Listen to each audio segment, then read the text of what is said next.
Want to know how to create a random hex colors in Java?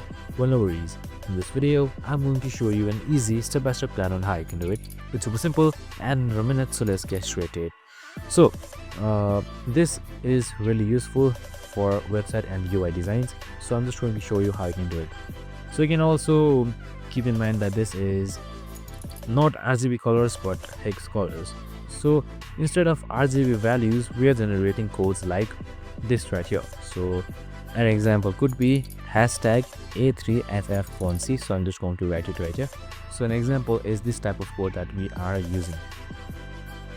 So to do that, we use Java's random class and convert numbers to hexadecimal using integer.toHex string.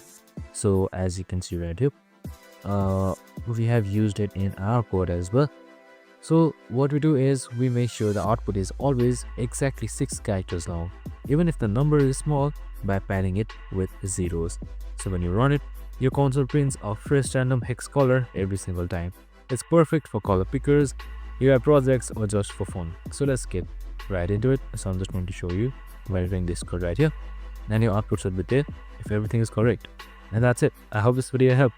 If it did, make sure to like, subscribe, and tune in with us for more of these videos. See you in the next one.